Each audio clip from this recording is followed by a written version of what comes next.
জগন্নাথ বিশ্ববিদ্যালয়ের ছাত্র সংসদ নির্বাচনে শিবির সমর্থিত প্যানেলের ভূমিধ্বস বিজয় হয়েছে। আলহামদুলিল্লাহ।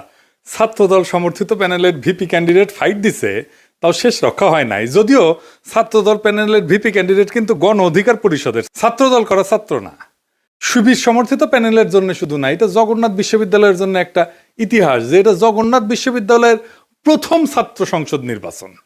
সকল জরিপ, বড় দল, বাঙ্গ মিডিয়া, বাঙ্গ সুশীল এবং গোয়েন্দা সংস্থার পরিকল্পনা ব্যর্থ করে দিল সাধারণ ছাত্রছাত্রীরা এইভাবেই। পুরনো আচার ব্যবহার দেখে এই সাধারণ ছাত্রছাত্রীরা তারা ছাত্রলীগের চাইতে কিংবা ছাত্র দলের চাইতে কিংবা অপরাপর সংগঠনগুলির চাইতে তাদেরকে ভালো মনে করেছে, ভোট দিয়েছে। আগামী 1 মাসের মধ্যেই যদি এই সমস্ত ক্যাম্পাসে আবার ভোট হয়, আমি আপনাকে লিখে দিচ্ছি ছাত্র শিবির পাশ করবে না।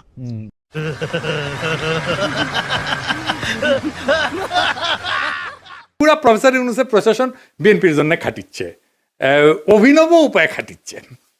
এটা কথা কয়েনি প্রফেসর ইউনূসের প্রশাসন, উপদেষ্টা মণ্ডলী শুনেন, মন দিয়ে শুনেন।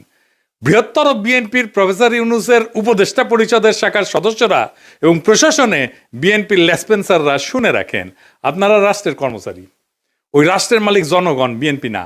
মাথায় রাখেন, একদিন না একদিন জনগণের সরকার আসবে ক্ষমতায়, সেদিন কিন্তু কোনো ছাড় পাবেন না। সেই সরকার প্রফেসর ইউনূসের সরকারের মতো ধ্বজভঙ্গ সরকার হবে না, সেই সরকার হবে জুলাইয়ের আগুনে উদ্দীপ্ত সরকার। হোগার চামড়া কিন্তু তুলে নেওয়া হবে, মাইন্ডেড, পলাহে পারবেন না। রাষ্ট্রের কর্মচারী হিসেবে নিরপেক্ষ থাকবেন, সামান্যতম পক্ষপাতিত্ব করবেন তো সেইটার কাফফারা দিতে হবে, মাপ নাই।